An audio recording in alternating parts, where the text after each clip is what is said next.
সকাল সকাল আজকে হাঁটতে বের হয়েছি। এখন বাজে 6টা, সূর্য এখন একটু হাঁটতে যাবো দুজনে।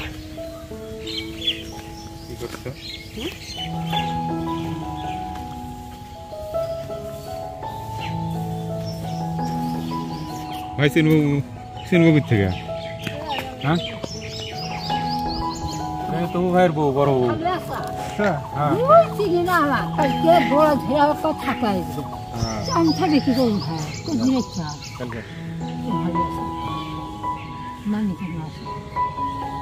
ভালো না আমার অসুখ মাথা তার ছিঁড়ে গেছে। আমার বেঁচে গেছে ডায়াবেটিস নামের অসুখ। আল্লাহ শরীরে তো দুর্বল ভিটে খাচ্ছি ভাই, তা গায়ে ডায়াবেটিস থাকলে ইয়ে হয় না।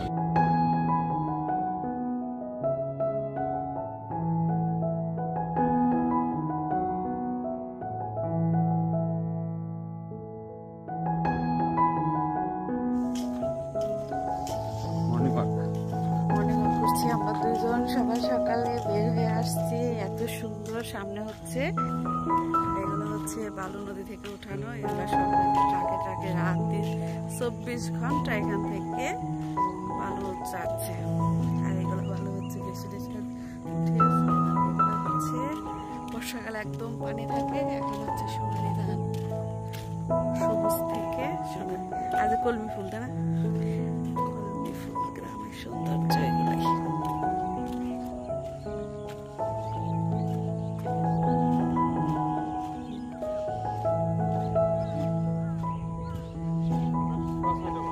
সোয়া 6টা বাজে না? সূর্য কত উপরে উঠে গেছে, মাত্র সোয়া 6টা বাজে।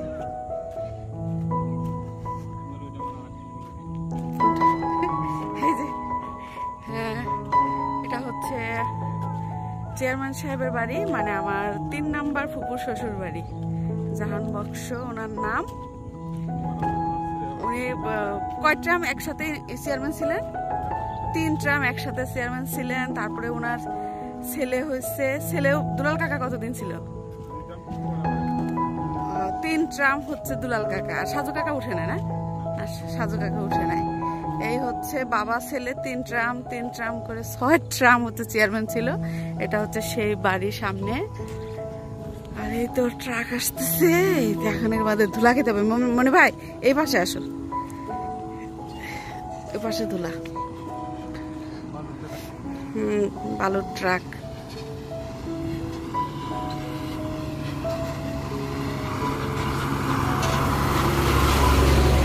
এইগুলা দেখছো কি বড় বড় ট্রাকে বালু যাচ্ছে। আর এই রাস্তাগুলো তাহলে কি পরিমাণ ঢালাই করা উচিত? হ্যাঁ হ্যাঁ, ও রাস্তা ভেঙে শেষ হয়ে যাবে তো।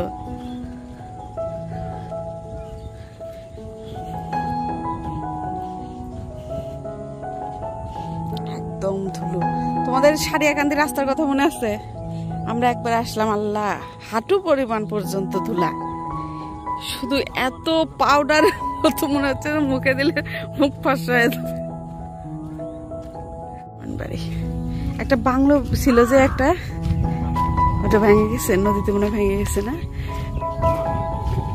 আছে, ভাঙছে ভেঙে গেছে। খুব সুন্দর একটা বাংলো ছিল। তো তবুও যতটুকু নদী এলাকা, তো ওই যে সামনেই নদী, সামনে হচ্ছে যমুনা নদী। আগে এই বাড়ি অনেক সুন্দর ছিল। এখন তো সবাই শহরে থাকে।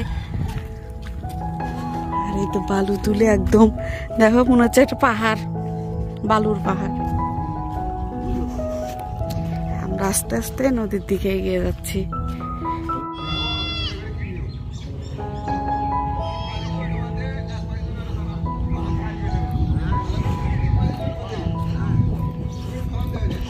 এই তো সামনে আমরা কিন্তু নদীর কাছে চলে এসেছি। সূর্যের কিরণ পরে একদম সুন্দর একটা আভা তৈরি করছে, সোনালি আভা।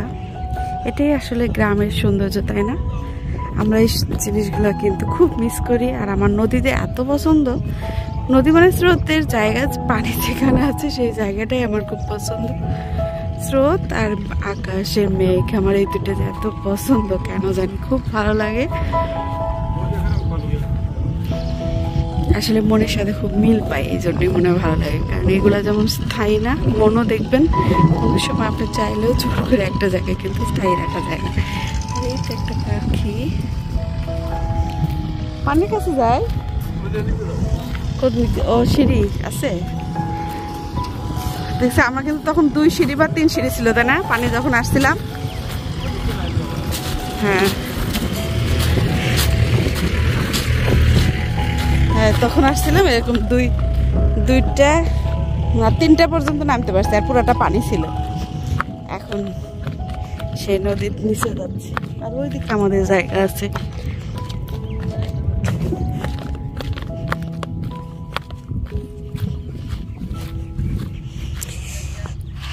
এই হচ্ছে বিশাল যমুনা নদী, আমাদের বাংলাদেশের বড় নদীগুলোর মধ্যে একটি। কিসের নৌকা? হ্যাঁ, এগুলো মানে মাল নেওয়া নৌকা না, বালু নেওয়া নাকি? দেখো কি সুন্দর। আমার নৌকার ভিতরে, হ্যাঁ নৌকার ভিতরে আগে খড়িতে রান্না করছে, এখন তো সিলিন্ডার গ্যাস। সব জায়গায় পানির একটা শব্দ।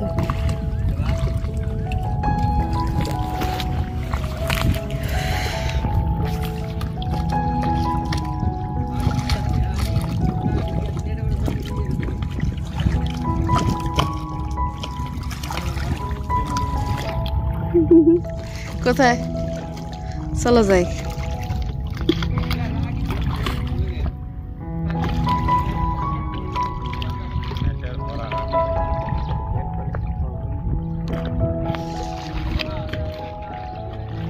কিন্তু পা ভিজালে জুতাটা একদম নষ্ট হয়ে যাবে, এই জন্য আমি পা ভিজাচ্ছি না। যাওয়ার সময় যে ধুলার ভিতর দিয়ে যাবো, যে দেখবা পাটা একদম শেষ।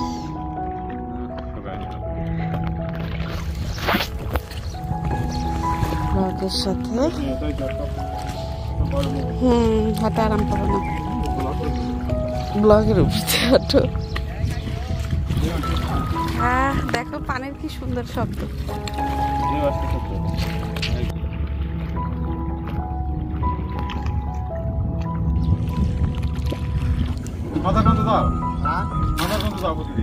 প্রতিদিন আমার ঝড় টুপর নাই। এ হচ্ছে 1 ঘন্টা 8 ঘন্টা দেরি আবুল সবল দুধ খালি দুধ আসবি বিভিন্ন জায়গাতে দুধ এখানে আসে। কত করে নেন?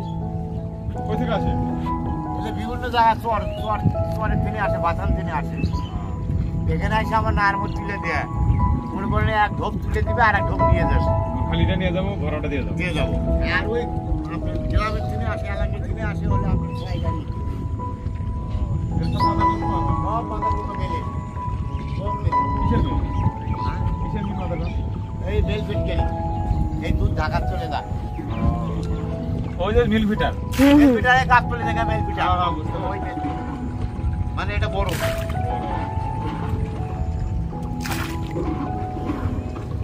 মাদারগঞ্জ যাওয়ার চাইলে এই নৌকা যাইতে পারবে। বেড়াবার গেলে ঘরে আইসি নাকি সারা বছরই থাকি। এই বছর আর ঘোড়ার গাড়ি নাই, আর ঘোড়ার গাড়ি নেই, সব অটো, ঘোড়ার গাড়ি আর নাই। চলো কোন দিকে যাবো এখন? দেখলাম বাড়িতে যাচ্ছি, বাড়ির মানুষ কি কি করে না করে দেখলাম। এটা মানে মাছ মারার নৌকা না?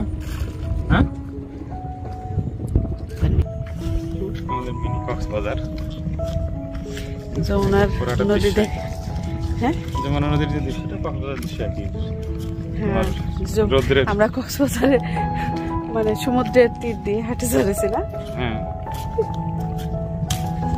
পানির পুকুরে একটা ইয়ে হয়, এটা অনেক সুন্দর জায়গা আছে, সোনালি চিকিমিকি। হ্যাঁ, সাগর দেখতে মনে হয়। সাগর পাড়ে হেঁটে বেড়াচ্ছি। পালা একসাথে অনেকগুলা। এই পালা দেওয়াগুলা বাচ্চাদের দেখানো হয় নাই, কিভাবে দেয়। ছোট ছোট বড় বড় সব, হ্যাঁ শেষ করে বড় পালা দিতে।